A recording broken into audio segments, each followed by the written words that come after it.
Oi, pessoal, aqui é o Prep. Oi, pessoal, aqui é Isadora Almeida, da Popload Radio. Eu sou Renan Guerra, do Screen and Yell. E eu sou o Nick Silva, do Monkey Bus. E no programa de hoje, como a pandemia de HIV/AIDS mudou a história da música, a gente vai aproveitar dos 40 anos de surgimento da doença para discutir o impacto cultural disso, como isso influenciou a música e vários artistas que a gente acabou perdendo nesse processo. Certinho, Boa. gente? Certíssimo. Mas antes o que, meu amigo Renan Guerra? Hoje sou eu, agora vou ficar confusa. Antes, a gente quer convidar todo mundo a nos seguir nas redes sociais, Twitter, Instagram, qualquer outra rede que você quiser, @podcastvfsm. Tem que engajar lá no Instagram, gente, tá abaixo, gente, vocês não estão engajando. Tem que engajar, moçada. Você pode apoiar a gente também no padrim.com.br/podcastvfsm. A partir de R$5 você já tem muitos episódios adiantados, muita coisa especial, vai ter muita coisa de verão, estamos trabalhadoras. Então gente, o pessoal tem coisa já tá de recebendo. fevereiro que as pessoas estão ouvindo já. É um babado, Que então louco. tem que apoiar, gente. Doe. E fora isso, tem também um sorteiozão, não é não, Kleber? Verdade, eu preparei aqui um pacotation, está aqui do meu lado. São 3 camisas, um pack com 12 CDs, tem quebra-cabeça, tem fanzine, tem livro, tem revista, tem bottom, tem canga, tem barato calcinha? de canga, tem calcinha usada do Renan. Então, assim, Ei! é aquele prêmio gostoso para você que é nosso apoiador. Então, para participar dessa promoção, precisa estar com o carnê de mercadorias do podcast Vamos Falar Sobre Música em Exatamente. dia. Todas as 12 prestações do ano pagas.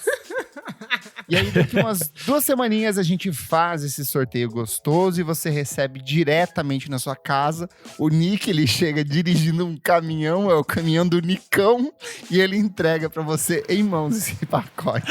Eu só não vou se Deus. a minha carta classe C estiver caçada, mas se tudo der certo, eu irei de caminhãozinho. Boa. Boa. Vamos falar sobre música, gente? Bora. Vamos. Bora. Renan, ao longo do programa a gente vai ter uma participação especial aqui, certo? Isso mesmo, Kleber. A gente convidou o Dr. Gabriel Trova Cuba, que é médico infectologista. Ele vai nos trazer um pouco desse histórico da pandemia e também sobre os avanços que a gente está vivenciando nesse momento. Boa. Em 5 de junho de 1981, um relatório curioso apareceu no resumo semanal de saúde pública do Centro de Controle de Doenças, o CDC, nos Estados Unidos, que apontava 5 jovens gays que haviam sido diagnosticados com uma infecção pulmonar bastante incomum e 2 deles haviam morrido. Foi a primeira vez que a gente teve um registro da síndrome de imunodeficiência adquirida, que é a AIDS, que é o estágio mais avançado da infecção do vírus do HIV e que viria ao longo dessas últimas 4 décadas ceifar a vida de 34 milhões de pessoas. Os números costumam variar entre 30 e 35 milhões. O dado mais recente que eu vi em algumas fontes era de 34. Bom, acho importante falar um pouco da linha do tempo da história da epidemia de HIV. Os primeiros casos do que a gente chamaria de síndrome da imunodeficiência adquirida começam em 1981, em Los Angeles, e o número de casos começa a ser exponencial, a identificação deles. Em 1983, a gente tem a identificação do vírus da imunodeficiência adquirida na França. Os primeiros testes de HIV aparecem em meados de 1985, mas os tratamentos realmente efetivos que vão começar a mudar a história da epidemia, eles só aparecem na segunda metade da década de 90, quando os cientistas concluem que você precisava combinar diversos remédios diferentes anti-HIV para você ter realmente uma resposta efetiva. Então, a maior parte dos tratamentos focados nos pacientes com HIV até 1995 ou são tratamentos das doenças oportunistas, doenças que aparecem em média de 2 a 10 anos após a infecção do vírus do HIV e que elas não acontecem normalmente em pessoas com imunidade preservada. Eram doenças incomuns na prática médica desde então, e para algumas delas nem se haviam tratamentos ainda. Os tratamentos foram desenvolvidos no decorrer aí da pandemia com HIV. Então, o sarcoma de Kaposi, que é o câncer violáceo, que é comumente descrito quando você vê esses filmes dos anos 80, mas pneumocistose, infecções por citomegalovírus, infecções oportunistas intestinais. E normalmente esses pacientes, quando começavam a apresentar doenças oportunistas, como a gente não tinha como recuperar os linfócitos CD4 dos pacientes, eles curavam da primeira infecção oportunista e depois teriam outra algum tempo depois. A sobrevida média de um paciente, a partir do momento que ele apresentava a primeira infecção oportunista, era em média de 12 a 24 meses. Diversas dessas doenças oportunistas eram bastante desabilitantes, infecções oculares que deixavam as pessoas cegas, perda de peso importante por conta da diarreia. E a maior parte dos tratamentos em que a gente acreditava naquela época eram experimentais e inefetivos. Mesmo com o surgimento do AZT no fim dos anos 80, que inicialmente se achava que poderia ter um potencial de antiviral, eles viram que ele isoladamente não alterava a expectativa de vida do paciente. Então eram anos muito duros, porque é um intervalo bastante prolongado quando a gente pensa em retrospectiva, que demorou quase 15 anos para realmente a gente começar a ter tratamentos que poderiam virar esse jogo com relação ao cuidado do paciente que vivia com HIV na época. E como isso aconteceu de uma maneira muito concentrada em algumas comunidades, então esse foi um evento que precisou de grande mobilização local para que as pessoas realmente se dispusessem a ajudar os amigos, os namorados, os vizinhos a se cuidar e a ter um fim de vida digno. E foi um dos grandes momentos da infectologia de maneira geral, quando realmente você começa a ter tratamentos que conseguem mudar essa história. Eu ia falar que eu não consigo imaginar como é viver num espaço onde várias pessoas começam a morrer sem ter noção do que está acontecendo e sem ter qualquer perspectiva de cura, se a gente não tivesse vivido por algo muito parecido recentemente, onde a gente teve um governo que se negou a procurar vacinas em cima disso e se negou a lutar contra isso. Então eu começo a imaginar o desespero dessas pessoas nesse comecinho de anos 80, né? E a gente tem que pensar que ainda tinha uma espécie de agravante, né? Quando a doença surgiu, ela era chamada de câncer gay, de a peste gay e todas essas coisas. Então a gente tinha um agravante de um estigma muito forte. Porque as pessoas que contraíam inicialmente ou eram homossexuais, ou eram usuários de drogas injetáveis, ou eram os hemofílicos por causa de transfusão de sangue.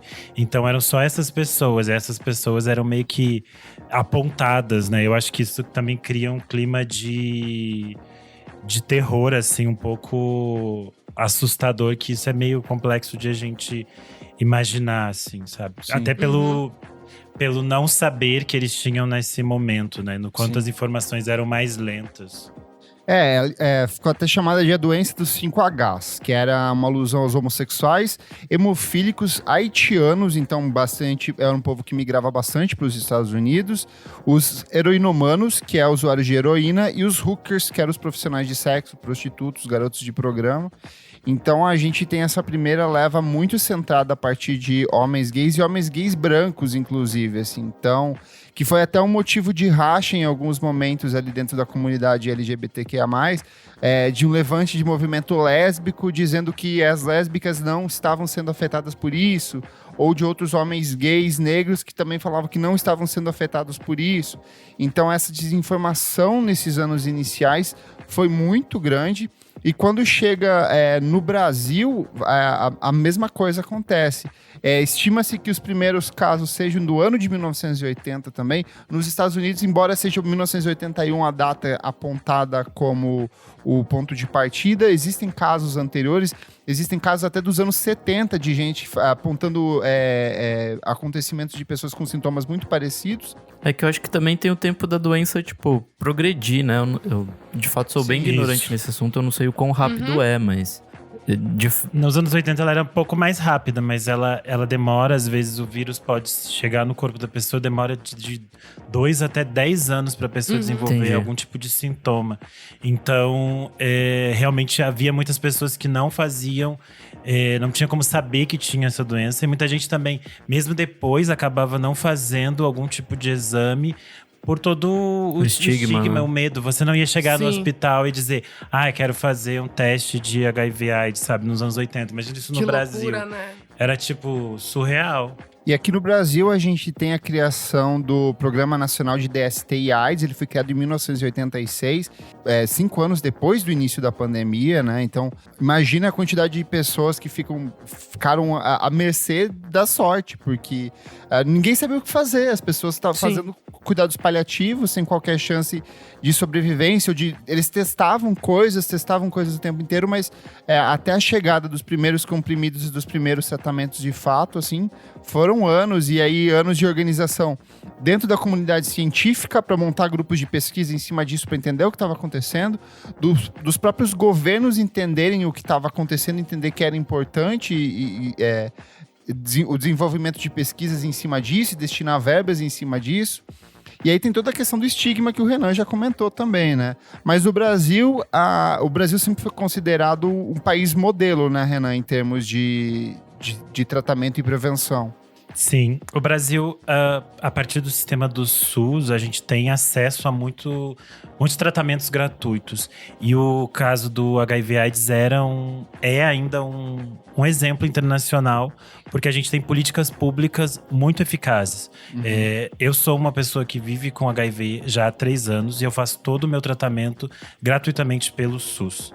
Eu vou no SUS, retiro minha medicação, pego todas as coisas, tudo gratuito. Uma pessoa que vive nos Estados Unidos, por exemplo, ela gasta cerca de $1.500 para tomar as mesmas medicações que eu tomo. Isso é surreal de se pensar, né? E isso a gente tem esse tipo de tratamento para outros tipos de doenças, como diabetes, outras doenças também crônicas. E a gente tem essa medicação gratuita, especificamente por um caso que aconteceu no início dos anos 2000, que é a quebra das patentes da medicação, que é um caso tipo, histórico, porque era uma empresa suíça que era responsável por alguns desses medicamentos antirretrovirais, que dominava esse mercado e cobrava, tipo, valores abusivos para a venda desses produtos, para importação.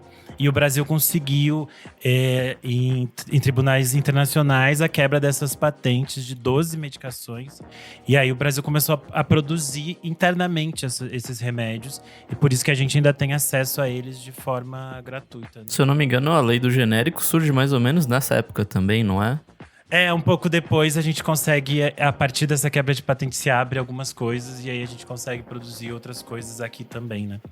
E a gente ficou falando um pouco do surgimento e desse início de tratamento, mas tem uma coisa que é muito difícil na cabeça das pessoas, que é qual a diferença entre HIV e AIDS? Total. O HIV é essencialmente o vírus. Por exemplo, tanto quando vocês viram, quando eu falei, sou uma pessoa que vive com HIV. O HIV é simplesmente o vírus que está no seu corpo. E aí você não necessariamente desenvolve uma doença. E por isso que é importante a gente falar de testes de HIV. Porque você não desenvolve uma doença, mas se você não está fazendo tratamento, você pode transmitir essa doença. E aí o que acontece? Dependendo de uma passagem de tempo e uma contagem de glóbulos no seu sangue, você vai chegar a um nível específico de doença, que aí sim é a AIDS. A partir, então, do desenvolvimento da AIDS, o seu sistema imunológico vai estar super baixo e essas doenças oportunistas, como o próprio sarcoma de Kaposi, vão assumir. Por isso que a gente fala sempre de mortes relacionadas à AIDS. Porque não necessariamente a pessoa morreu de. A pessoa mas não morreu morreu de AIDS, né? É tipo a pneumonia em decorrência da AIDS. É sempre Isso. algo nessa linha aqui que é apontado, né? Porque você vai ter todas essas doenças que vão destruindo seu sistema de imunidade, né? E daí Sim. seu corpo vai se deteriorando. E qual a diferença entre soro positivo e soro negativo? A gente fala de soro positivo para a pessoa que é positiva para o HIV, soro negativo quem não é. E a gente vai falar também em relações soro discordantes. Pessoas vivendo com HIV, que namoram pessoas que não possuem o HIV.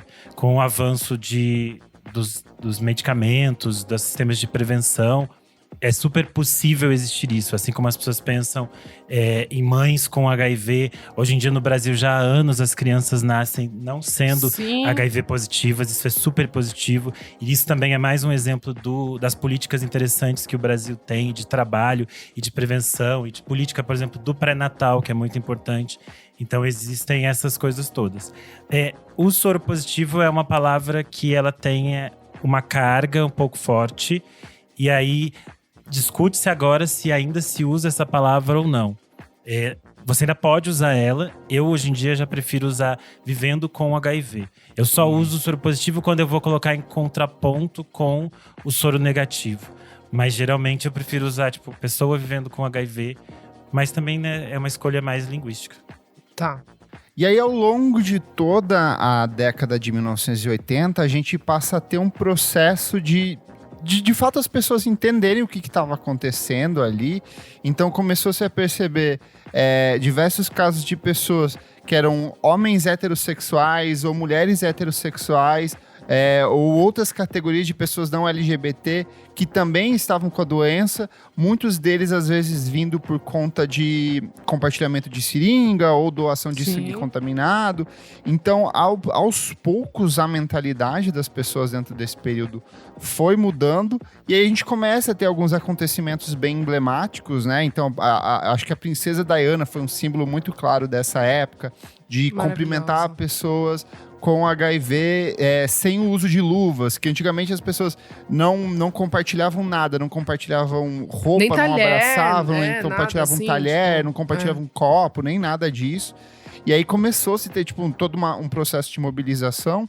E até um fato bem curioso, que foi o que aconteceu, né, com o Magic Johnson, assim, no comecinho dos anos 90, que era um jogador famoso, e aí ele assume que ele está com a doença, e aí tem toda uma mudança de pensamento, só que nesse intervalo todo, a gente começou a perder pessoas muito importantes, assim, dentro desse período, e que criaram um trauma muito grande na sociedade quando a gente pensa em AIDS no começo dos anos 90, né? Super. Sim, a gente vai perder muitos artistas, e eu acho que a gente tinha um imagético muito forte. A doença debilitava muito as pessoas, e isso criava uma imagem muito forte. E aí a gente tem imagens como a do Cazuza, por exemplo.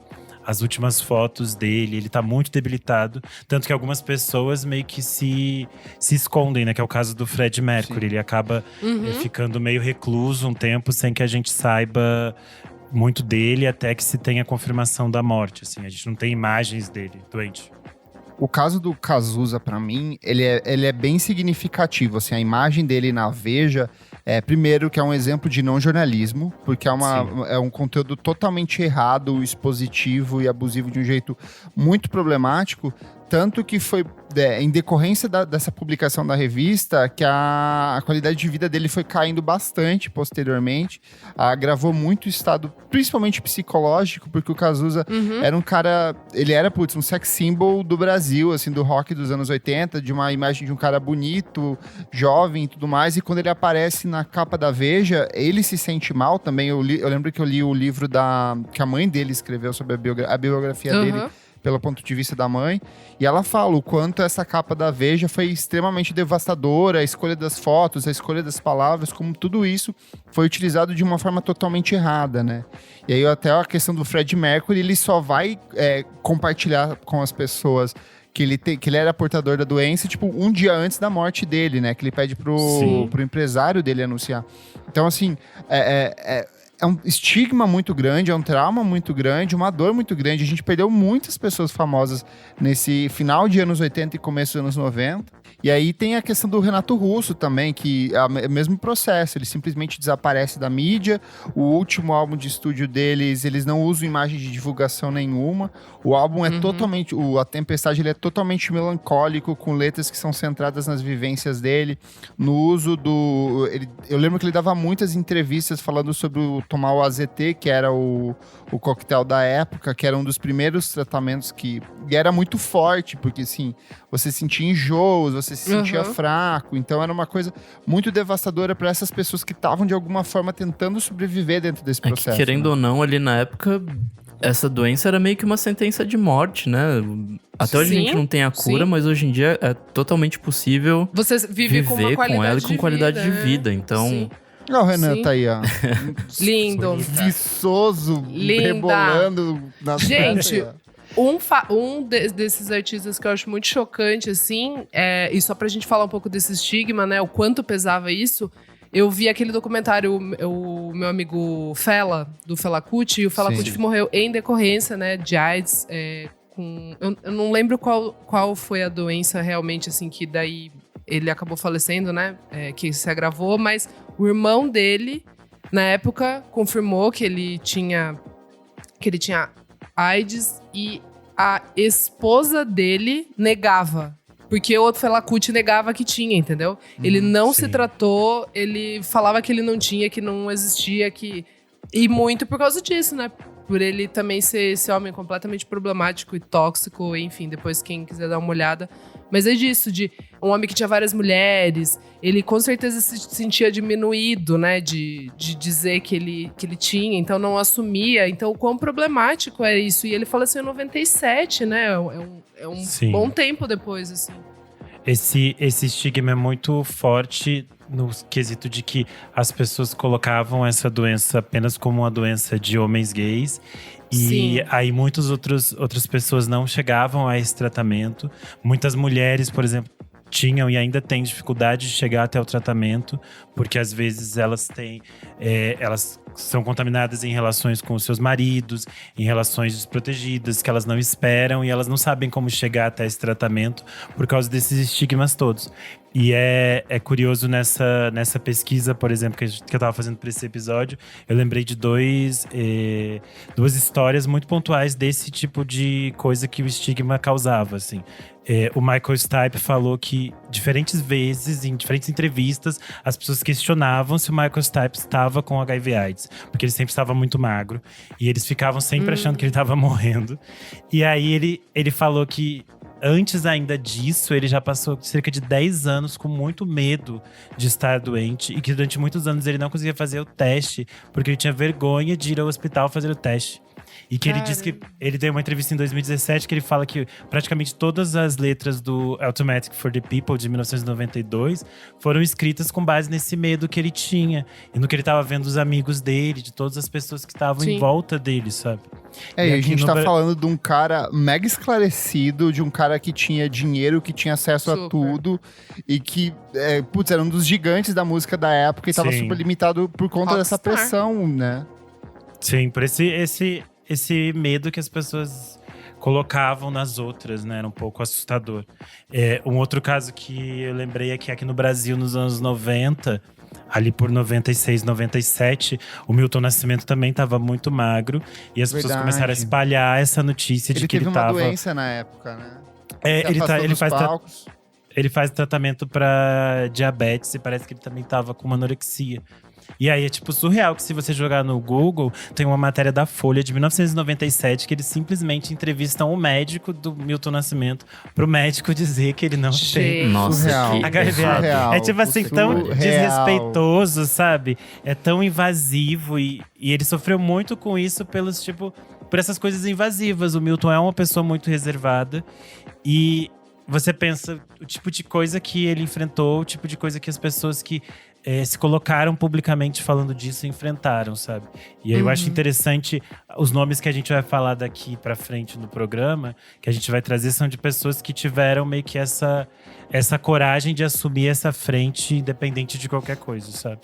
Só antes da gente ir, é muito louco porque esse preconceito, tanto da testagem quanto do uso de camisinha ou de se informar sobre HIV e AIDS, é uma coisa muito atual, assim, tanto que recentemente, eu lembro que há uns 3 ou 4 anos teve uma propaganda da Pablo Vittar com o Matheus Carrilho, que tipo, era uma campanha de incentivo ao uso da camisinha, e aí as pessoas nos comentários assim, mas por que esse cara precisa usar a camisinha se a Pablo não engravida? Então, tipo assim, as pessoas não conseguem, tipo, tem o peso da gravidez, mas eles não conseguem relacionar com a questão de DST, de doença né, sexualmente transmissível. Caramba, gente. Eu preciso falar uma coisa que, assim, de verdade, se a MTV não tivesse batido tanto nessa tecla sempre e eu ter crescido, eu talvez não teria entendido tudo que é. Porque, sei lá, na escola, assim, meio que, né, você, tá, legal.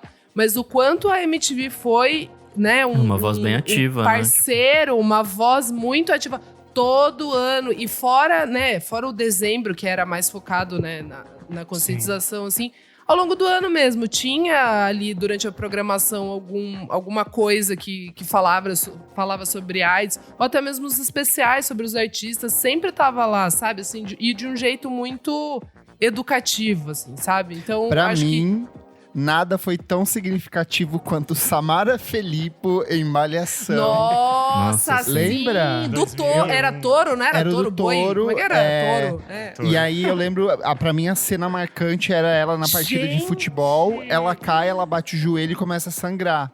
E aí ela tem que falar pra todas as pessoas que estão em volta dela que ela era portadora do HIV. Amigo, verdade. E aí eu lembro que, assim, foi um baque muito grande. E, obviamente, depois a vida dela se ajusta ali. Tipo, eles dão um final mega feliz isso? Pra meio que... Eu acho que foi no começo de 2000, assim, 99, 2000. Eu acho Caramba. que é 2001. É 2000 e pouquíssimo, assim. Que era na época que a Priscila Fantin era a Isso. protagonista. Sim. Ela era Acho a que é melhor a primeira amiga temporada dela. de escola. Isso, Era é a primeira do tudo. múltipla escolha ali, assim. Só pra completar o da MTV que a Isa tinha falado, a MTV tem desde 1998 o MTV Staying Alive, que é tipo uma fundação que eles fazem campanhas globais sobre o HIV/AIDS e muitos artistas gigantescos já participaram. E além disso, aqui no Brasil, a MTV Brasil sempre fez muitas campanhas específicas que usavam de outros meios, tanto de informação quanto também de humor, de sketches, aquelas campanhas bem típicas da MTV mesmo para falar disso. E como esse projeto da MTV é global, o Stay Alive, a MTV atual continua também com campanhas relacionadas a isso. Ano passado eles lançaram um documentário chamado Deu Positivo, que é em 3 episódios, também exibindo. Então mesmo com a mudança de editoria, da empresa, digamos assim, da empresa, eles continuam com campanhas bem interessantes em torno do tema e que é muito importante. E ao mesmo tempo em que a pandemia de HIV/AIDS trouxe traços muito dolorosos, muito marcantes, culturalmente ela teve um impacto muito grande na música produzida ali entre o final dos anos 80 e o começo dos anos 90. Você quer começar citando aí, Renan? Você que curte o Pet Shop Boys? O Pet Shop Boys, eles têm quase que em todas as fases, né? A partir da virada para os anos 90, eles vão falar de diferentes formas do HIV/AIDS. Tanto que eu acho que eu já falei aqui uma vez sobre como o Behavior tem muito disso, tem muito impacto disso. O quanto o álbum é melancólico, porque eles estão um pouco mais... Eles estão perdendo os amigos, né? Então isso se reflete na música deles, Being Boring e tudo mais. E uma que a gente separou aqui é a faixa Dream of the Queen, que eles lançaram em 93, que o Neil Tennant fez que ele fez chamando de um sonho de ansiedade sobre a AIDS, que é esse tipo de... aquele tipo de olhar que o Pet Shop Boys sempre teve de conseguir... Eu acho que eles me como é que eu digo? Eles retratam muito essa sensação do tempo, assim. Que a gente tinha as pessoas tinham um medo e uma melancolia, uma coisa meio... Eles capturam essa coisa que existe no início dos anos 90, assim. Uma das primeiras a cantar sobre isso, principalmente nos Estados Unidos, e a gente tá falando de uma gigante, é a Cyndi Lauper no álbum True Colors de 1986. Ela tem a Boy Blue, que é a terceira faixa do disco, e ela é totalmente centrada nesse universo de despedida de amigos que acabaram partindo em relação à doença. Só que ela é totalmente disfarçada nessa coisa pop, descompromissada, pegajosa, que era muito característica da própria Cyndi Lauper. Então, lá em 1986, ela já estava cantando sobre isso. Vamos falar então do grandíssimo Elton John, né? The Last Song tá aqui. Gente, eu acho muito legal porque o outro também que sempre, né? Todo ano ele faz aquele evento beneficente que arrecada dinheiro. É na semana do Oscar, né? Isso, ele faz a festa pós-Oscar, que arrecada dinheiro. Isso. Que arrecada dinheiro para Elton John AIDS Foundation, que é a fundação que ele tem desde 1992. Total. E super amicíssimo da Lady Di também, vale reforçar aqui. Sim. Grande amizade, maravilhosos.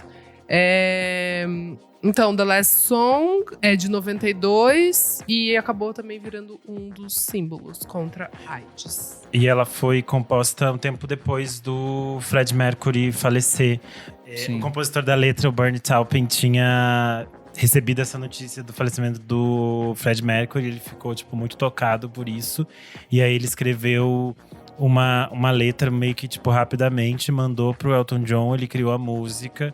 E foi nesse mesmo momento, nessa mesma época, que o Elton John também criou a fundação, né? Uma que hoje tá recomendando vermectina, hidroxicloroquina no Instagram, mas que foi super importante na luta contra a AIDS e na parte da conscientização, foi a Madonna.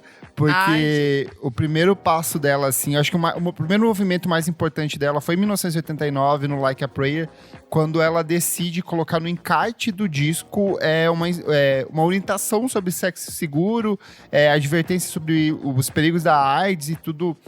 Tinha todo um formulário. Isso é incrível. Isso é incrível. E ela bateu de frente com a gravadora pra fazer isso. A gravadora não quis, ela falou, não, eu preciso.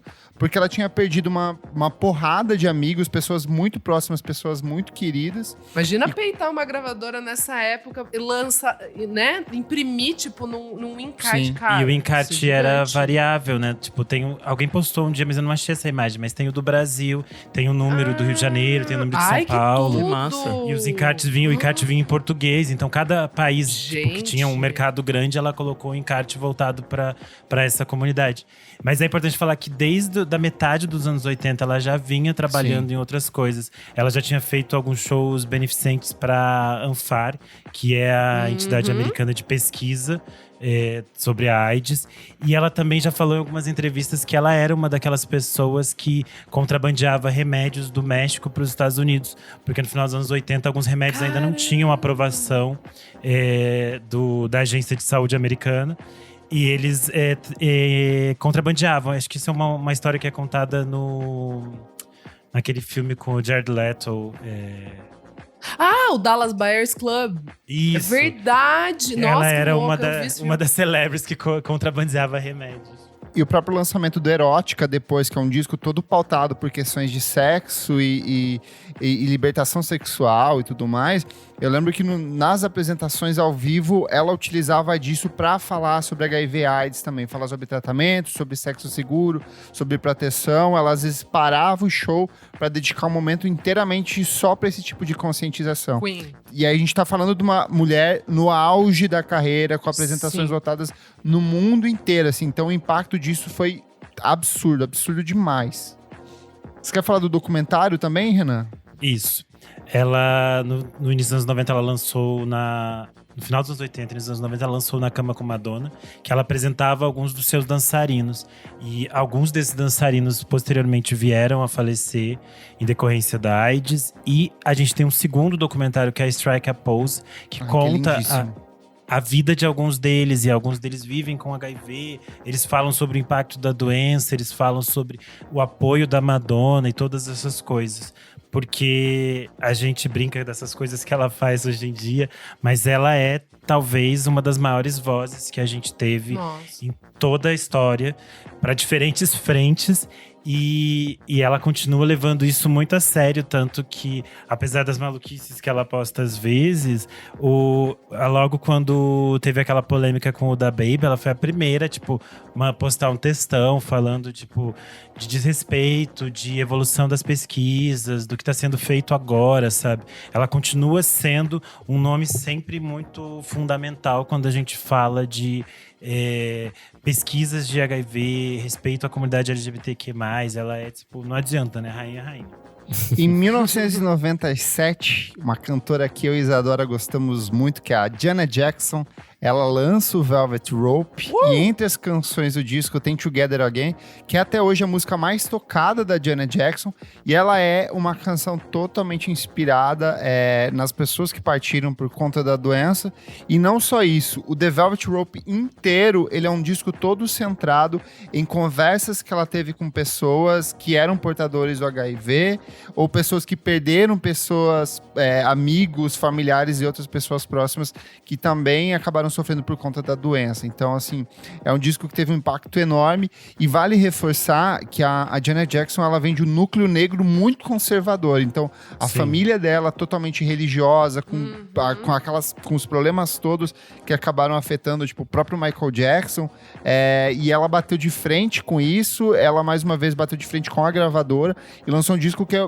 acima de tudo, é um puta sucesso comercial, mas que tem essa mensagem importante por trás também, né?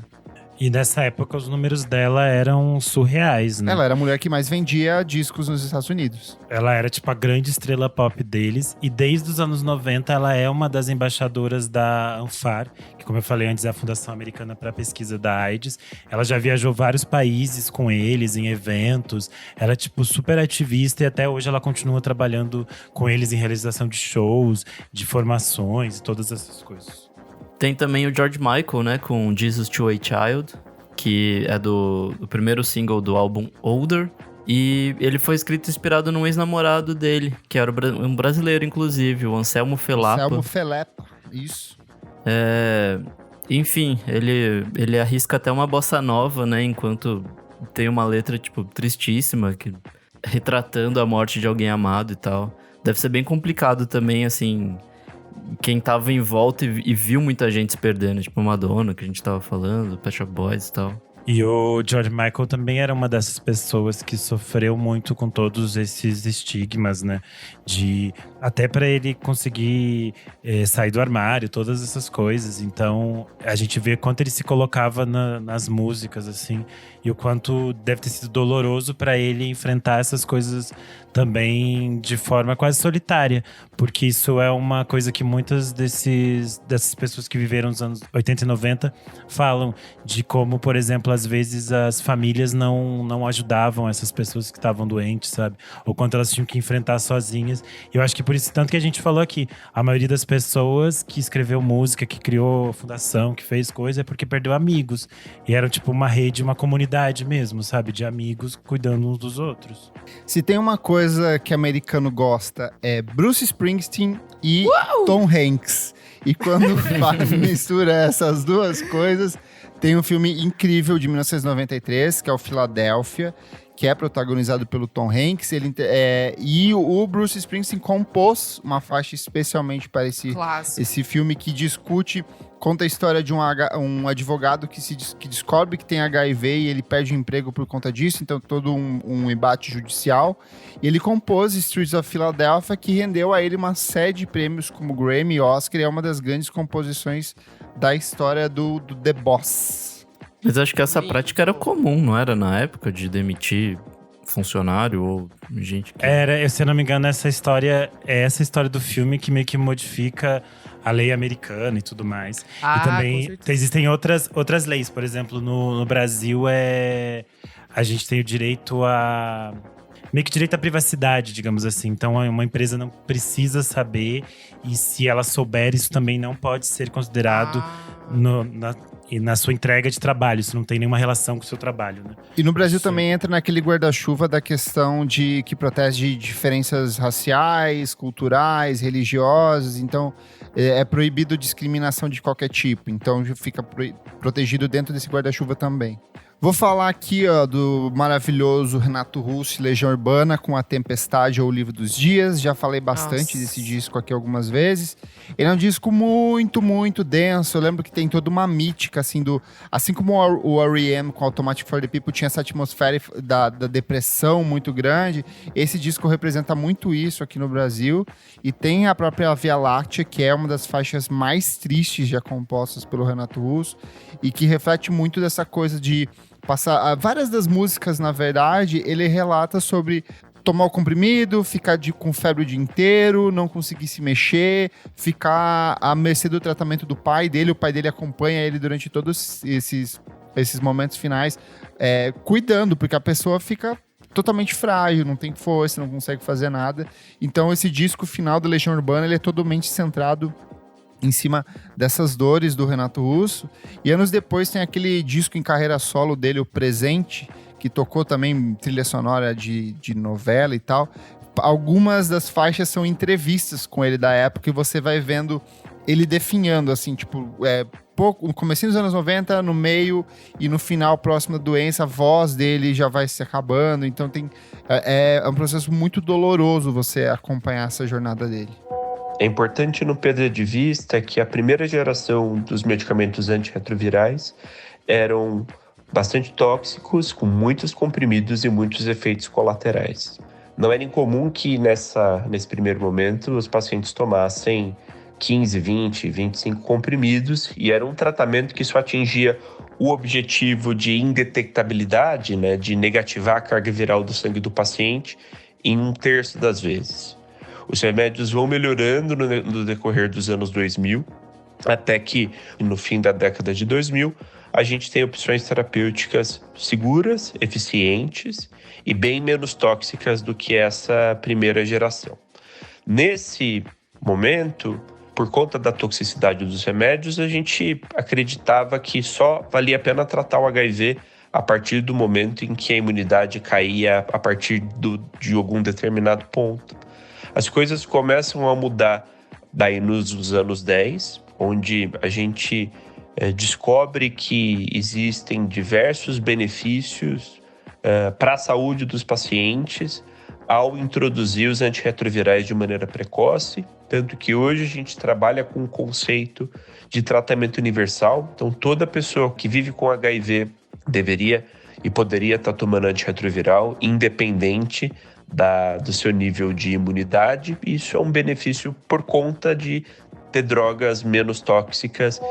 Mais um que não tá na nossa lista aqui é o TLC com Waterfalls, que é uma música que até o Renan trouxe algum dia aqui.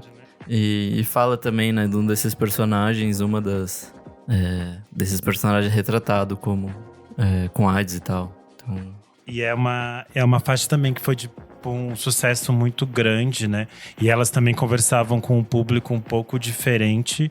E elas que é um público gigantesco, era tipo quase familiar, né? Americano, que a gente fala. Que muitas vezes esse tipo de informação acaba não chegando, por aquilo que a gente falou.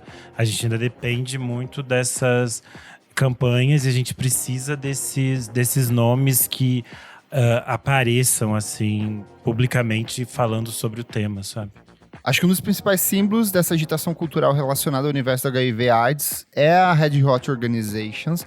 A gente já recomendou vários trabalhos deles aqui algumas vezes, porque é um projeto muito foda, porque consegue mobilizar muito artista bom, fazendo música realmente muito boa. São sempre coletâneas, onde a venda dessas coletâneas, a circulação das músicas desse material, elas são revertidas para essa organização de assistencialismo a pessoas, tanto de pesquisa quanto ao tratamento das pessoas. E desde 1989, quando ela foi criada, mais de 400 artistas já passaram por eles, foram 15 álbuns e tem algumas coletâneas incríveis, como aquela Dark Was the Night, que eu já recomendei aqui algumas vezes, que tem tipo Grizzly Bear, tem Arcade Fire tocando música inédita, é uma baita de um material. Assim. Quem produziu foi o Aaron Dessner e o irmão dele, o Bryce, Sim. lá do The National. E tem aquela faixa chamada Big Red Machine, que é com o Bon Iver, e deveria ser O projeto. o projeto. Passou Jamarisa Monte, passou Muito Caetano legal. Veloso, passou Milton Nascimento. Tem muita coisa foda, assim, tipo, tanto É de incrível. releituras quanto de músicas inéditas. O Everything But The Girl, que eu sei que o Renan gosta, tem uma versão de Corcovado que foi feita especialmente pra esse disco. Eu adoro Eu isso amo do tudo. Hot in Hill. Além das músicas que a gente falou aqui, eu acho interessante de citar o uso, como alguns artistas usam a sua imagem para além da música, mas em campanhas positivas para isso. Um exemplo clássico é a campanha da Viva Glen, que a MAC Cosméticos tem desde 1994. Toda a renda dos produtos bafo. com esse selo Viva Glen é doado para pesquisas, comunidades e para auxílio de pessoas vivendo com HIV. Uma das imagens mais clássicas é a da RuPaul fazendo essa eu campanha. Mas muita gente já participou dessa campanha, como a Rihanna, a Miley Cyrus. O rosto atual dessa campanha é a Rosalía. Então ainda dá pra Sim. entrar tipo, no site da MAC, comprar o batom e doar o dinheiro. E É eu isso. falei da Rihanna, eu acho muito interessante que ela tem vários momentos da carreira dela, ela tá em campanhas relacionadas ao tema. E em 2016, por exemplo, uma das coisas que ela fez no país dela, Barbados, foi fazer o teste de HIV/AIDS publicamente. Junto com o Príncipe Harry, que era uma tentativa dela de convocar as pessoas a fazerem o teste. Isso é, tipo, muito simbólico de um artista Sim, do tamanho demais. da Rihanna, né? Foda demais. Ô, Renan, vamos falar um pouco sobre a questão de viver com HIV? Você colocou aqui alguns artistas que são rostos públicos e que têm incorporado isso aos seus trabalhos também, né? Sim. Quando eu pensei na ideia desse programa, a minha ideia é que a gente pudesse falar para além desse histórico de pessoas que perdemos, sabe? Sim. Porque a gente tem narrativas que ainda estão muito relacionadas à morte. E eu acho que é fundamental que a gente conheça essa história, entenda tudo que as pessoas passaram, entenda o que foi esse momento específico, mas a gente está em um outro momento, em que é o momento de a gente falar sobre prevenção, sobre cuidado, sobre tratamento. E aí a gente tem pessoas muito interessantes que têm falado sobre isso, né? Na TV, por exemplo, a gente tem o Billy Porter, da série Pose, que ele falou recentemente sobre isso. O Jonathan Van Ness, do Queer Eye. E aqui no Brasil a gente tem o Alberto Pereira Júnior, que é o apresentador do Trace Trends, do Globoplay. E eles falam sobre isso abertamente, falam sobre questão de saúde, sobre qualidade de vida. E eu acho isso muito fundamental. E para mim, por exemplo, uma das maiores referências sempre foi o John Grant. Porque eu descobri o John Grant a partir do Pale Green Ghosts de 2013. E é o álbum em que ele vai refletir um pouco sobre o que é viver com HIV. Ele descobriu o HIV em 2012. Ele tava fazendo uma turnê com o Hercules and Love Affair. E ele foi fazer, tipo, um teste rápido, descobriu. E, tipo, a vida dele virou de ponta cabeça. Até ele entender que, tipo, ele poderia ter uma vida normal, sabe? Que ele deveria fazer o tratamento, fazer o acompanhamento. E ele vai falar disso de diferentes formas nos outros discos, nas entrevistas dele. Ele sempre comenta e fala sobre isso. E nesse disco específico, no Pale Green Ghost, tem uma música É o meu chamada favorito dele. Ernest Bonine, que ele fala diretamente sobre o tema. Ele vai falar um pouco sobre essa experiência dele de descobrir a doença e tudo mais, e poder viver com isso, sabe? E ele é um puta artista interessante, moderno e que fala de outras coisas, assim. Então me interessa muito. E a gente tem brasileiros também que têm incorporado isso, né? Isso. Eu separei aqui o Gaê. Algumas pessoas podem conhecer porque ele tem uma música junto com o Benti. Mas antes dele ser Gaê, ele tinha um projeto chamado Projeto Boa Sorte no YouTube. Ainda dá pra assistir todos os vídeos lá, em que ele falava um pouco sobre a vivência dele com HIV, sobre questões de saúde, de prevenção, um monte de coisa. Tem muitos vídeos legais. E aí, a partir de 2019, ele passou a lançar algumas músicas. No ano passado, ele lançou um EP chamado Só a 2, que foi gravado na pandemia. Ele tá preparando o disco dele, mas foi um pouco adiado em função da pandemia. Mas o trabalho dele tem essa perspectiva de falar sobre relacionamentos, sobre amor, pela visão de alguém que ainda convive com esses estigmas, sabe? Eu acho Legal. a perspectiva do Gaê muito boa, porque é nesse espaço de… É uma vida normal e a gente vai ter problemas normais. E o Aquino? O Aquino eu acredito que eu falei em alguns Você já episódios citou atrás. ele aqui algumas vezes. Isso. O disco dele saiu faz pouco tempo, Retorno de Saturno.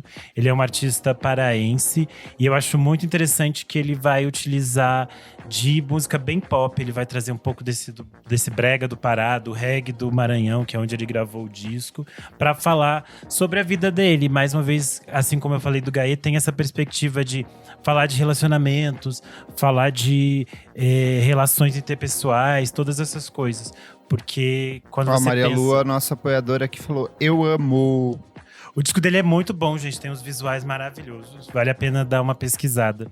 Eu acho interessante a gente pensar nessas questões, porque agora a gente tá num momento em que você toma a sua medicação, você tem uma vida normal, você faz o seu acompanhamento, a gente chega num momento de que a pessoa que faz o tratamento contínuo, ela é considerada indetectável. Uma pessoa indetectável, ela não transmite a doença. A gente usa o símbolo indetectável igual intransmissível, I igual I, que é uma questão que a pessoa ela vive com HIV, mas ela não vai passar para o seu parceiro. E daí a gente vai voltar a falar daquela questão das relações sorodiscordantes. E aí a gente vai chegar no momento que se você está num relacionamento, você vai ter que conversar com uma pessoa sobre isso. E essas coisas todas envolvem 1000 questões. Eu acho que é interessante a gente ter artistas falando sobre isso, porque eles também vão refletir sobre essas questões mais simbólicas e mais pequenas do dia a dia, digamos assim. Hoje a gente trabalha com o conceito de I igual a I, é indetectável e intransmissível, que melhora bastante a qualidade de vida das pessoas que vivem com HIV e podem se relacionar com as pessoas de uma maneira mais livre e conseguindo conversar melhor sobre práticas de prevenção, além de camisinha.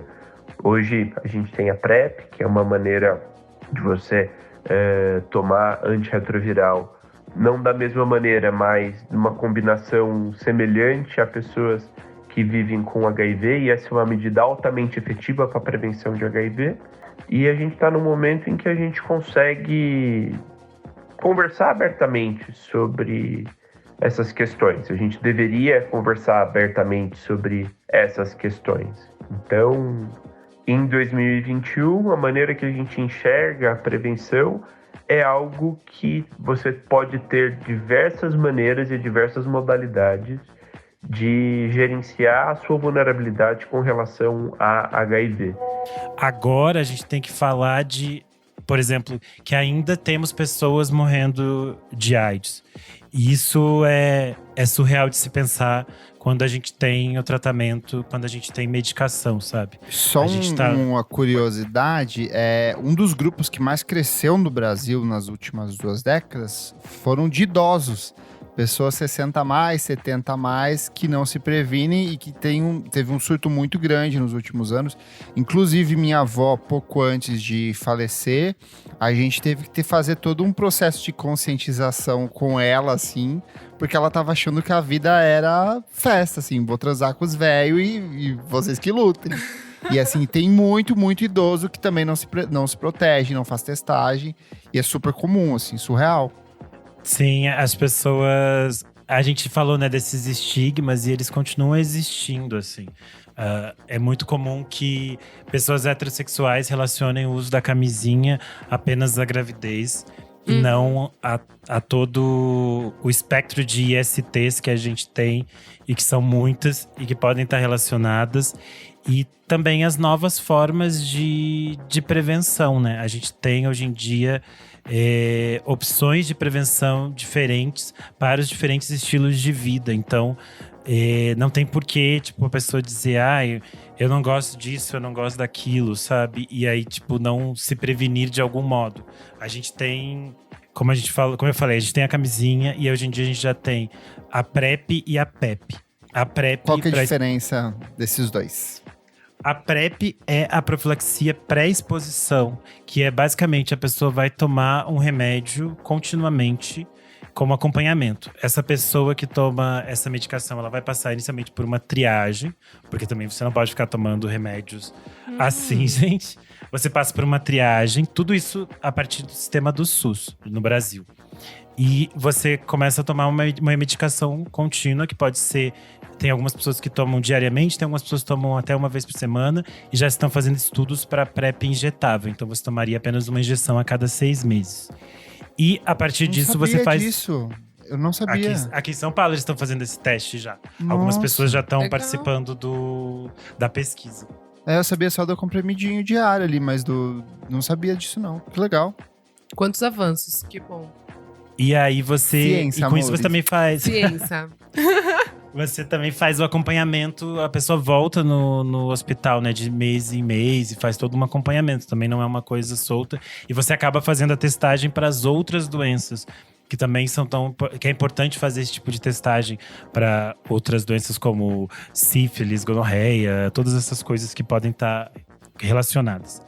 Já a PrEP é a profilaxia pós-exposição, que ela também é disponibilizada no SUS e ela está relacionada a você teve uma relação de risco. Tipo, você transou desprotegido. Estourou a camisinha. Você está se sentindo desconfortável ou qualquer coisa desse tipo, você pode fazer o uso desse coquetel de remédios alguns dias após. E você também faz um acompanhamento, você também vai fazer a testagem. E o mais importante disso, gente, é que você vai ter um acompanhamento psicológico. Você vai chegar nesses espaços, que são espaços de saúde, de atendimento ao HIV/AIDS. Essas pessoas estão preparadas para isso. Então, elas não vão, tipo, apontar seu dedo dizendo… Nossa, você transou sem camisinha. Não vai acontecer isso. Então, acho que isso é muito importante dizer para as pessoas. Além disso, nesses espaços, você pode fazer a testagem normalmente. Você não precisa ter tido uma relação de risco para fazer a testagem. Mas de tanto em tantos Legal. meses, é interessante Vou que você dar um faça. exemplo meu aqui. Eu fiz há poucos dias e é 15 minutos. Você vai no… Boa. Eu fiz aqui do lado da Praça Roosevelt, tem um ponto. Você vai lá, a pessoa faz a coleta da sua boca do material e 15 minutos ela tá lá com documento e tipo, super pessoas responsáveis te atendem, te recebem. É um sistema de acolhimento muito grande, assim, é bem Legal. interessante. Sim. E é isso que eu falei, são espaços de acolhimento mesmo. Então a pessoa não precisa ficar com vergonha, não precisa ficar tímida. Nesse espaço também tem camisinha, lubrificante, tudo gratuito, gente. Retira, vai lá, pega seu packzinho, não fica Aqui em São Paulo é bem abastecido em relação a isso, tanto pontos de ônibus Metrô, quanto rola. estação de metrô, rola bastante, assim. Tipo assim, eu fui fazer por fazer, porque transar não transa, mas é sempre importante a gente testar, né? É isso, se você… As pessoas ficam com aquela brincadeira, se você não fez o exame, então não tem doença. É boneca, mas daí você vai estar virando roteador, né, gato? Sim. Então é muito importante que as pessoas façam os exames e façam esses acompanhamentos necessários, porque eu acho que um problema real que a gente enfrenta agora é que as pessoas não fazem os exames e elas não aderem aos tratamentos. E aí isso gera problemas reais. E aí eu tô falando tanto de HIV/AIDS quanto de outras ISTs. É muito importante que você faça o tratamento de qualquer tipo de doença que você tenha até o final. Se você tiver que tomar antibiótico, tem que tomar antibiótico, toma. Porque hoje em dia a gente tá falando de… outras pessoas estão sendo atingidas pela pandemia da AIDS, porque a gente sabe que ela não acabou. E hoje em dia, então, populações vulneráveis, as populações negras, as mulheres negras de periferia estão sofrendo muito com a doença. E ela continua matando pessoas. Saiu uma pesquisa da UNAIDS, que é a agência da ONU relacionada à AIDS. E eles… UNAIDS. Ah, tá. Eu falei Oneides. Oneides. A professora minha, Oneides. Oneides. Saiu uma pesquisa da UNAIDS, a agência da AIDS, da ONU, que eles estimam… Eu tô imaginando minha professora numa Ai, planilha. Assim. Jesus. Eles estimam que na próxima década, mais de 7 milhões de pessoas no mundo vão morrer de AIDS. São números surreais para uma doença que tem tratamento. Sim. E aí a gente chega num espaço agora em que as políticas públicas no mundo todo para a prevenção do HIV/AIDS, elas estão decaindo. E aí a gente volta para esse espaço de novo que as pessoas não têm informação. É só a gente pensar, a gente cresceu num universo em que a gente tinha propaganda na TV a todo momento. A gente não tem propaganda na TV aberta falando disso. A gente não tem novela falando disso. A gente não tem TV falando disso, sabe?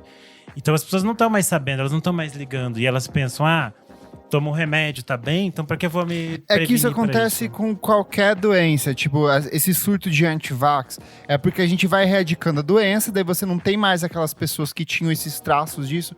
Lembra quando, eu não sei vocês, mas no interior, no começo dos anos 90, era muito comum a gente ver pessoas com paralisia infantil, sabe? Sim. Ou com Sim, traços sim. disso, sabe? Então, assim, avançava muito o tratamento, a vacinação. Sim, Depois sim. você não via mais e as pessoas falam, não precisa mais, já não existe. E aí volta esse ciclo de É novo. tipo Então as pessoas sarampo. precisam ter esse Exato. contato porque as pessoas são idiotas.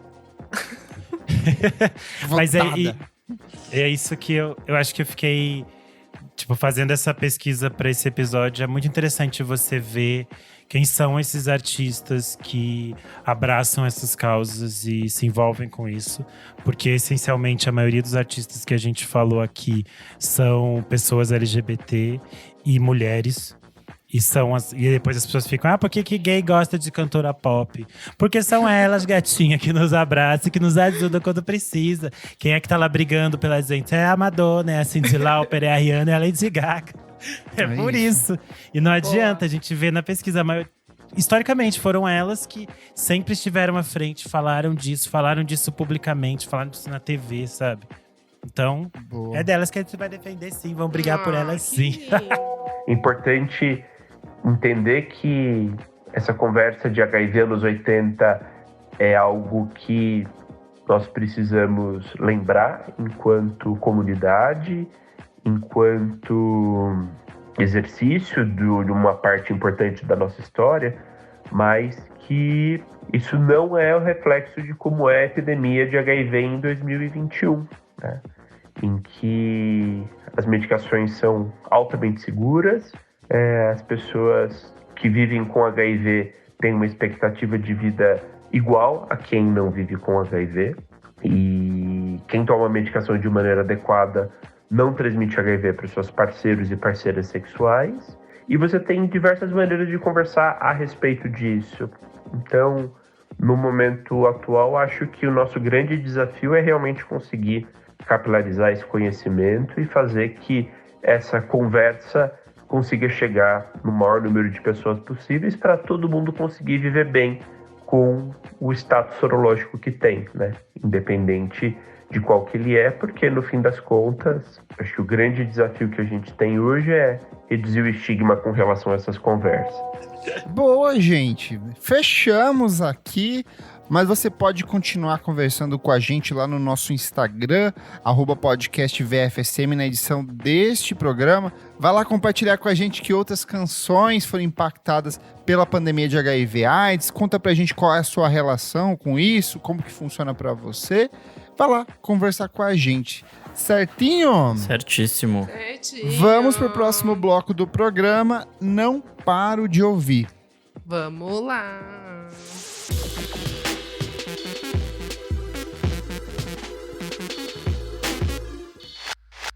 Chegamos aqui ao segundo bloco do programa Não Paro de Ouvir. Isa, o que é esse bloco? Nick, nesse bloco a gente vai trazer as novidades aqui, o que a gente não para de ouvir. Lançamento. Bom demais. O que você não para de ouvir? Gente, vou começar com Sobe o Morro, faixa que encerra o projeto Brime, do César V, com o Febem e o Flizzas. Gente, que delícia, seguindo ali a mesma vibe do Brime, mas uma faixa bom demais, que a gente É gosta. um bônus que acabou de fora do EP, é isso? Acho que é. Eles disseram Eu que nem a vi. última eles disseram que é a última faixa, assim, que fecha esse projeto. Bom demais Chique. ali também. Saiu Creep também, gente. Tem a Yard Act, bandinha britânica também, que está vindo com tudo aí, gente. Só nos post-punk. Vai lançar aquela turminha lá que eu gosto. Mas essa é mais falada ainda, mais arte brute ainda. Gostei, né? A música Payday vai estar no álbum The Overload. Payday? Payday. Peidou. Sim. Sentido Vai aqui. estar. Nossa, gente, que coisa. Isso é tipo quarta série, mas assim, meu Deus do céu, né? Não tava nem esperando por essa piada. É que é tão ruim que eu não tava nem esperando a Eu piada. amei, mas eu vamos lá.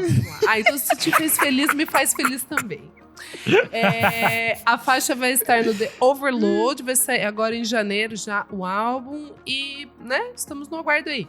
Rapidinho também, o Big Boy do Outkast. Com o Sleepy Brown, que é aquele rapper que também canta bastante com o... Que é parceiro, né, do Big Boy ali, que canta The Way You Move. Lembra? I like the way you move. É o Sleepy Brown que tá cantando ali junto com o Big Boy, pra quem não lembra. Eles vão lançar o álbum juntos, sai agora acho que essa semana. E tem um single chamado Animals, que eu achei gostosinha, gente. Mas o grande destaque que eu vou dar aqui é para o Chico Bernardes com Fools, que é o Christopher Bear, do Grizzly Bear. Baterista do Grizzly Bear. Exato, gente. Eles lançaram 2 músicas que se chamam Quero Saber e Pra Próxima Vez. E se você quiser saber um pouco mais sobre isso, lê a minha entrevista que vai sair no Monkey Buzz. Que eu entrevistei os dois, gente. Foi tudo. O Chris é um fofo, queridíssimo. Ele tava num parque, a filhinha dele tava jogando futebol e eu tava ouvindo as menininhas gritando. Então foi assim, muito fofo, real.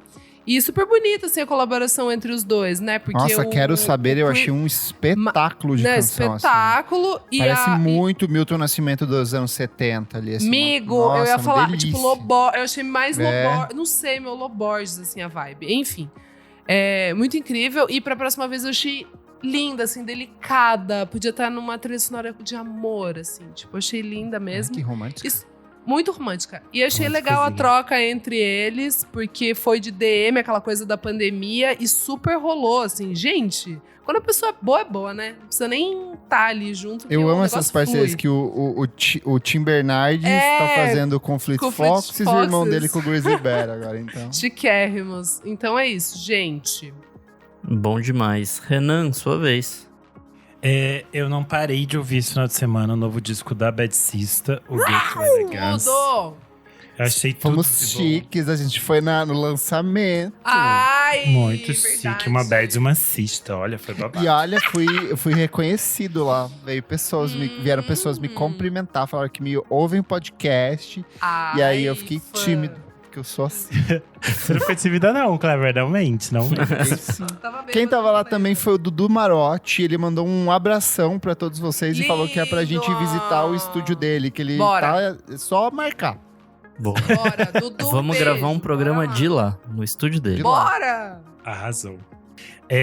O disco da Bad Sista é muito interessante. Pra quem não conhece a Bad Sista, ela já trabalhou na produção dos trabalhos da Linda Quebrada, da Jupe do Bairro. Ela tá relacionada ao universo do funk, ao universo da música eletrônica. Ela fazia muitas Já coisinhas. remixou pra Kelila. Verdade, tem esse babado, né? Verdade. O Boiler Room dela é um dos melhores, é o babado, o fervo. Maravilha. E aí era tipo meio o que vai ser este disco, e eu acho muito interessante porque ele ainda é muito surpreendente. É tipo assim, this is the future. Porque ela mistura muitos gêneros. Tipo, sabe, todos esses microgêneros de música eletrônica que tem naquela página do Wikipedia, 500 nomes. Ela mistura no mínimo 3 em cada música. E é muito interessante como ela consegue fazer isso. Anos Tipo, 3000. em canções muito divertidas, que são muito pops, assim, que você fica na cabeça e fica repetindo. E às vezes as batidas são super pesadas e você tá… taranana, tudo de bom. Tem participação da Jupe do Bairro, da Aventura Profana, da Shira, Ai, da Shira é foda. Puta Cronista que do pariu. Ai, Morro. gente, Tem muita pra gente. mim, a melhor é a Tudo. Aqualari BXB 777, Boa, que é a boa. braba do Jaca. Boa. Que música deliciosa. Pra mim é uma das grandes canções do ano ali. Mas eu acho que o que mais me surpreendeu foram as músicas que a própria Bad Sista canta, principalmente as Muito músicas bom. do Sim, final ali. Ela vai legal. pra uns R&Bzinho, vai pra uma coisa meio disclosure, assim, no uso do sintetizador e cantando por cima. Então, VSNF eu achei muito, muito boa. Eu não gosto das músicas de abertura. Eu acho que quando ela rima ali, tá meio travada, sabe? Eu acho que fica numa diferença muito grande comparando com as outras participações que tem. Você vê um desnível, assim. Mas na parte final do disco, eu achei um espetáculo. E eu adoro o início, eu adoro Bandida, o cronista do Eu morro. gosto. Por que você é bandido? Mas eu amo muito, a minha preferida é Amor que Não Posso Inventar com Aventura Profana. Nossa, quando a voz é da muito boa. A Aventura voz da entra, Aventura tá tipo incrível. Aham. A calcinha voou. É um babado. Outra coisa que eu não parei de ouvir foi o EP Erógena, do trio d'Água Negra, que é um trio do Amazonas. É super interessante, eles são super jovens, eles fazem uma mistura meio, tipo assim, uma coisa meio jazz, meio música pop. É super gostosinho de ouvir, é curtinho, eles têm umas faixas que eles meio que conversam, fazem umas brincadeiras, assim. É muito interessante, porque toda vez que a pessoa diz eu tenho inspirações de jazz, você pensa, será que vai vir bem? E aí é, tipo, muito leve, é muito divertido, não é, tipo assim, cabeçudo ou querendo ser uma coisa que não é, sabe?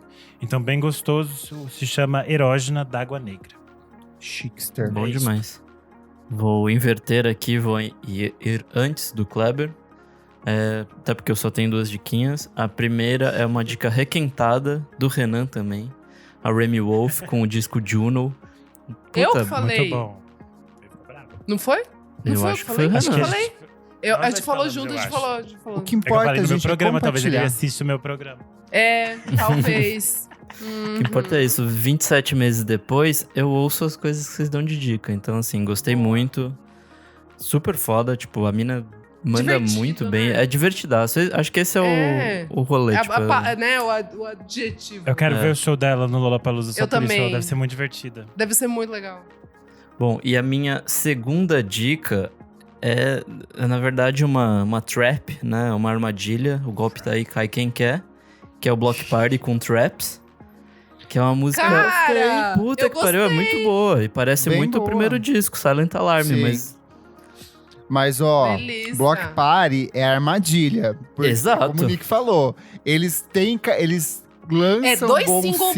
singles. E aí, quando você chega O disco é uma no bosta. disco, assim, é uma É ruim. morte, assim, é destruição. Não, os 3 primeiros lá são bons. Não, o primeiro sim, é não, bom, o os segundo é dois, questionável, o resto...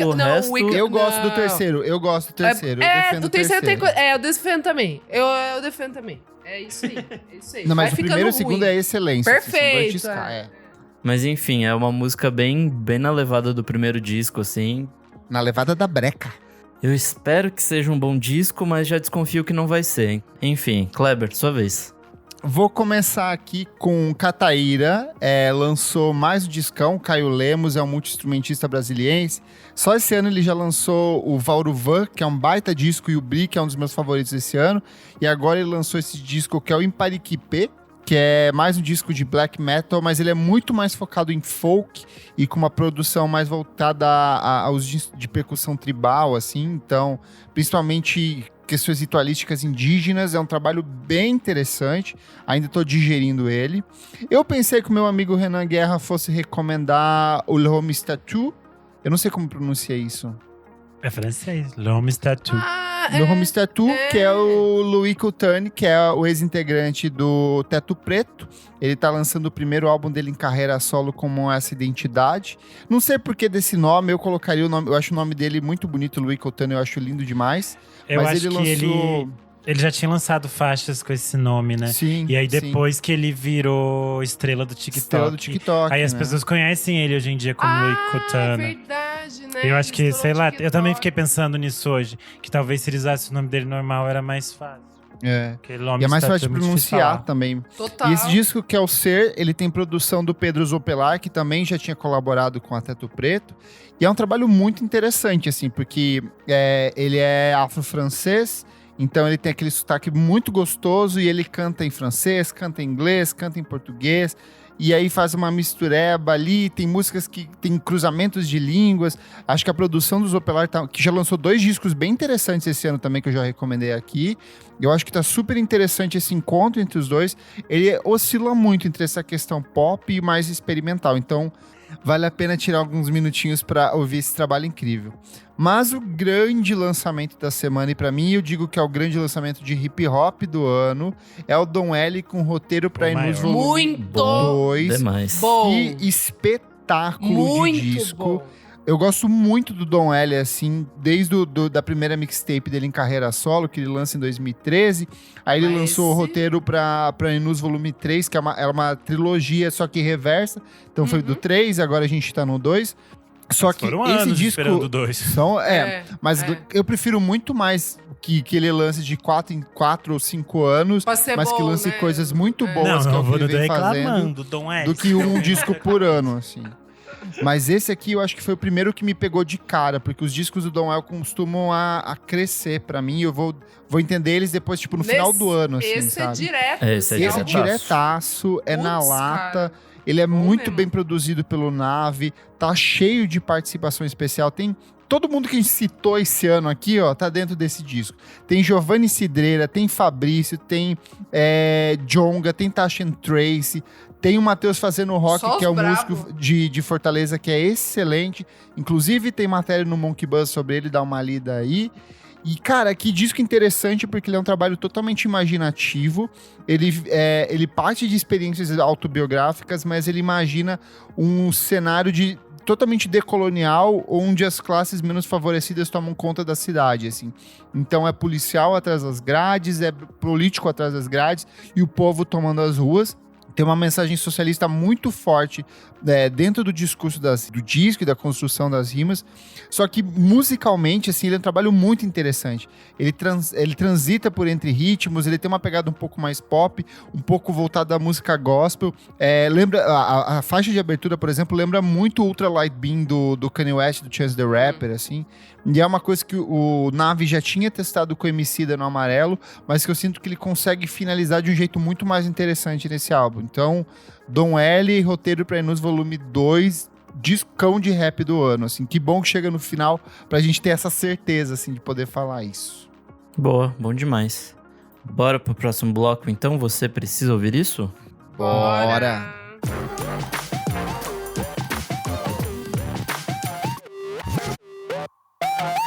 Chegamos ao terceiro e último bloco. Você precisa ouvir isso.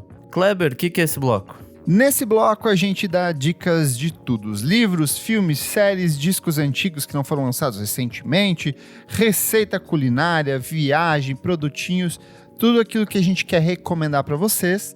E um aviso, a gente não vai falar sobre o The Get Back dos Beatles, o documentário, porque a gente acha que merece um programa especial sobre isso.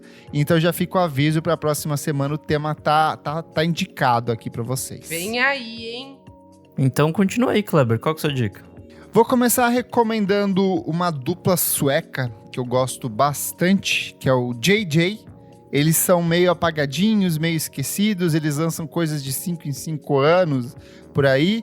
Eles têm 2 discos que eu gosto bastante, que é o JJ Number 2 de 2009 e o JJ Number 3 de 2010. O JJ é uma dupla de Balearic Beat, Dream Pop, Pop alternativo, Pop atmosférico, encabeçado pelo Joachim Bannon e pela Ellen Caslander. É um som muito atmosférico, brisado. A capa do primeiro disco é uma folhinha de maconha ali. E eu acho que estou recomendando porque hoje esquentou muito. E esses 2 discos têm uma vibe meio veranil que eu acho que é uma delícia. Vale muito a pena. JJ tipo JJ? JJ, se você digitar JJ número 2, vai ver uma folhinha de maconha ali e tem todas as indicaçõezinhas. É muito bom esse disco. E minha outra recomendação, o selo Midsummer Madness, um dos selos independentes mais importantes e antigos aqui do Brasil. Ele completou 30 anos de fundação e para celebrar, eles lançaram uma coletânea tripla chamada 30 em 3 Midsummer Madness. Tem suporte da Natura Musical e eles reúnem canções de mais de 70 artistas desses últimos 30 anos de gravadora. Então tem coisas muito importantes para o cenário independente brasileiro, como Pelvis, Super Cordas, até coisas mais recentes que passaram pelo selo. Então, pega essa coletânea, ouve do começo ao fim, tem no Bandcamp, com todos os nominhos certinhos, tem um texto de apresentação muito bonito, vai ser lançado em vinil também, mas ouve essa coletânea, vai pegando os artistas que você mais gosta e você vai ter uma boa dimensão do que é esse selo fantástico. Boa. Isa, e você? Gente, eu vou trazer aqui alguns conteúdos relacionados ao nosso tema, ok? Ok, certo. Vamos lá. Gente, primeiro, os dias eram assim, uma super série, né? Porque não é minissérie. Passou, demorou 1000 anos pra acabar na Globo. Foi em 2017. Eu achei... Não tô lembrando agora, mas talvez seja a última grande coisa, assim, que eu gostei demais que a Globo passou, que eu ficava realmente emocionada. Eu queria realmente assistir todos os capítulos. Eu não sei se tá no Globoplay, espero que esteja. Acho que tá, né, Renan? Acredito que tá. É, né? Os dias eram assim. Enfim, é uma série que se passa ali bem na ditadura e na virada, assim. E aí vai acompanhando muito da vida desses principais personagens. Tem nossa amiga Sophie Charlotte, tem o gato do Gabriel Leone. E grande elenco ali, é bem legal mesmo, assim. Acho muito bem retratada a parada. E tem... E acaba meio que finalizando com a explosão da AIDS, assim, no começo, né? Quando começa a aparecer. E aí tem uma personagem que é interpretada pela Julia Dallavia, que é a Nanda. E ela acaba, no final... né, eles vão descobrir que daí ela tem AIDS e, enfim, é muito emocionante, assim, a cena final. Eu lembro até hoje, eu chorei, assim, litros. E é linda essa série, assim. E a trilha sonora é perfeita, tudo de bom. Outras indicações... Ela está disponível no Globoplay. Yes. Nossa, eu vou até rever, juro. Eu acho que eu vou rever. Outro rapidinho aqui, eu vou recomendar aqui 3 álbuns de artistas que faleceram em decorrência da AIDS. Bom, primeiro eu vou recomendar o Sylvester, que é um cantor... Incrível! Uma das melhores coisas da música disco. Então, exato. O Sylvester é assim, You make me feel um hit mesmo, assim, pesado da disco music. Tocava em todas as baladas ali do começo mesmo de tudo, né? Do começo de tudo real, assim. E, enfim, eu vou recomendar ele faleceu em 88. Eu vou recomendar o álbum Sylvester, de 77, pra vocês. E tem também o Stars, que é bem bom, gente, de 79. Não, o melhor pra mim é o Step 2, de 78. Pra mim é o fica ali no mais meio. melhor. Tá, não sei se eu já ouvi, vou ouvir. Não sei se eu já ouvi. Vou recomendar também o álbum Straight Outta Compton, do NWA, né? Que, né, tinha o Eazy-E, ele acabou falecendo também, em decorrência da AIDS, em 1995. Quem viu o filme, o Straight Outta Compton, fica também de dica, eu já dei aqui, é bem legal, aparece mais sobre isso.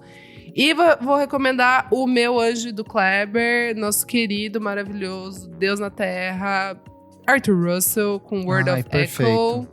Assim, esse lançou 2 álbuns em vida, mas deixou uma coletânea maravilhosa, que até 2009 lançaram o Iowa Dream, que eu já dei aqui também de recomendação. Assim, a carreira dele é extensa e é incrível que só 2 álbuns dele foram lançados em vida. E é também um grande nome, assim, né? Eu já recomendei o documentário, que é o Wide Combination. Sim. É bem difícil de achar, mas quem conseguir assiste, porque é um documentário bem legal e fala um pouco também dessa relação dele com o HIV. Ele também é um desses casos que ele tinha um parceiro e o parceiro, tipo, não teve nada, não rolou o vírus com ele. E aí, tipo, ele foi bem impactado por isso, e como a Isa falou, ele deixou uma produção extensa, porque ele aproveitou desses últimos anos de vida que ele sabia que ele tinha para produzir muito material. É isso, Tô. Bom demais. Renan, e você? Hoje eu vou trazer 2 perfis. Uma é do Instagram, que é o @centomesmo, que tem super a ver com o tema, porque ele fala sobre educação sexual e redução de danos na hora de usar drogas, tudo com uma linguagem moderna, engraçada, divertida. Então ele vai te ensinar tudinho para você, jovenzinho, que quer aí fazer sexo. Vai lá, segue a página no Instagram, confere tudo que eles mostram. O outro perfil é o @acervonovelas no Twitter. Estou viciado neles. Eles pegam as melhores Renan, cenas fala. completamente fora de contexto. Yes. É tudo de bom.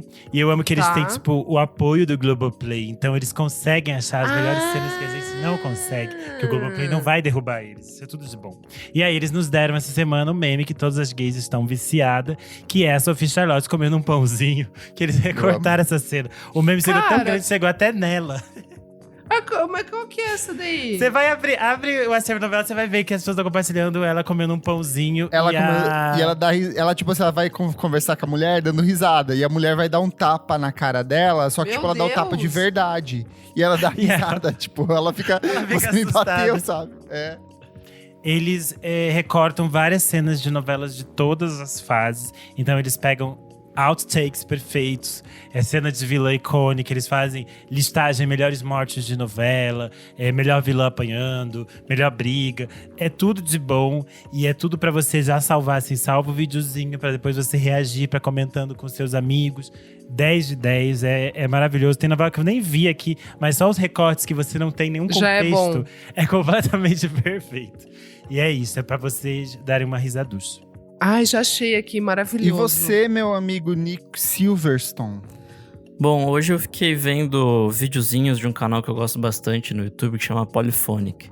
E eles estavam comemorando, tipo, um mês Led Zeppelin, assim. E aí, Roqueiro?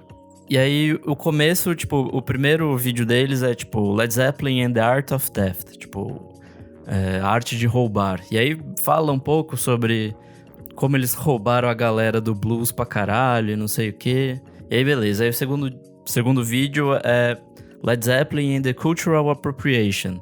Que já é uma pensata mais, tipo, de... Tá, até onde vai essa arte de roubar, de tomar dos outros e até onde é, tipo, uma apropriação sem consequências, assim.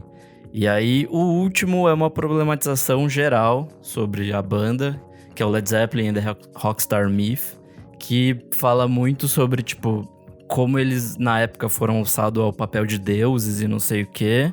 E como, a partir disso, eles, tipo, tomaram proveito de menina, tipo, de groupies, assim, que eram menores de idade. Sei lá, escrotizaram um hotel e fizeram um monte de merda na época. Mas todo mundo passava um paninho porque eles eram, tipo, os deuses do rock, não sei o quê. Então, acho que é interessante essa contextualização do que era ali, essa coisa do sexo, drogas e rock and roll nos anos 70 e, sei lá, a gente fazer um paralelo com hoje, com cultura do cancelamento e tudo mais, assim. Então, eu achei interessante, assim, essa coisa que nos anos 70 a galera passava pano mesmo e foda-se. Hoje em dia as coisas pelo menos mudaram um pouco e a gente começa a discutir mais isso. Enfim, é uma jornada legal ali. E também Led Zeppelin é uma banda legal apesar de tudo. E é isso. Boa! Comentários referentes à última edição do programa número 171, os melhores discos de 1981, em que recebemos o queridíssimo Marcelo Costa Guerra, pai do nosso amigo Renan Guerra. Comentário do Faio Guimarães. Ele falou: eu lembro que assim que conheci o podcast de vocês no início do ano, fiquei pensando em sugerir um episódio sobre algum disco da Grace Jones e hoje ver que ela estampou a capa de um episódio já é um alívio tremendo. Indo ouvir agorinha, rostinho feliz, coração roxo. Inclusive, isso pode ser uma boa coisa pra gente fazer um clássicos dela. Vai, pode rolar. É uma boa mesmo, a maior eterna rainha. O @OutGus comentou: o Rodrigo Fauri está fazendo uma série de vídeos no YouTube só sobre MPB nesse ano. O canal do Rodrigo tem alguns vídeos realmente bem longos, com entrevistas bem completas. Então, para quem gosta, é um bom caminho. Além disso, o Rodrigo é um pesquisador bem interessante. Ele está lançando um livro sobre história da MPB. É @rodrigo.faur, Faour. É bem legal, gente. Comentário do Gui Cavalcante, ele falou: adoro quando vocês fazem esses episódios com listas de discos. No site não rola postar essas listas? Procurei por lá e não encontrei.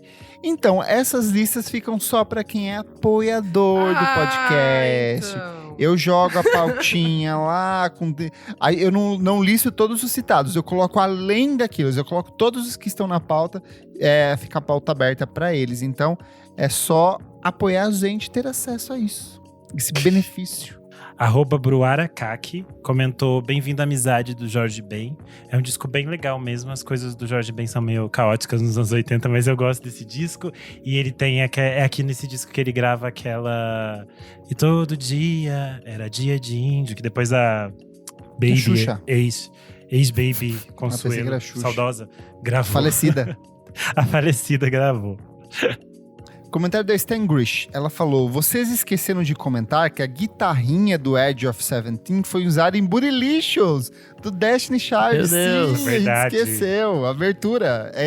Ela na íntegra ali. Babados. Boa! Eu sou o @KleberFac no Twitter e no Instagram. Dicas diárias de músicas noturnas todas as noites de madrugada. Ai, meu Deus Tô do doido. céu. Ai, Jesus, vamos lá. Eu sou @AlmeidaDora no Instagram, AlmeidaDora _ no Twitter. E é isso, pessoal. Eu sou _Renan Guerra no Instagram e no Twitter. Eu sou @Nick_Silva no Twitter, Nick Silva no Instagram, e é isso aí. Não esquece de seguir a gente nas nossas redes sociais, @podcastvfsm em tudo. Segue a gente na sua plataforma de streaming favorita, pode ser essa mesma que você está ouvindo. E se puder, apoie a gente no padrim.com.br/podcastvfsm. Por apenas R$5 por mês, você tem acesso aos conteúdos com muita antecedência, participa do nosso grupo fechado para apoiadores, ajuda na construção das pautas e participa da gravação ao vivo. Hoje nós temos aqui o quinteto fabuloso: Jefferson Kozenieski, Maria Lua, Fabrício Neri, Lucas Assunção e Matheus Zerni. Todos eles estão em cada um dos 5 pontos, formando um pentagrama invertido. É isso aí, muito obrigado por apoiar a gente. E até a próxima edição do programa, gente. Tchau, tchau. Tchau. Beijo.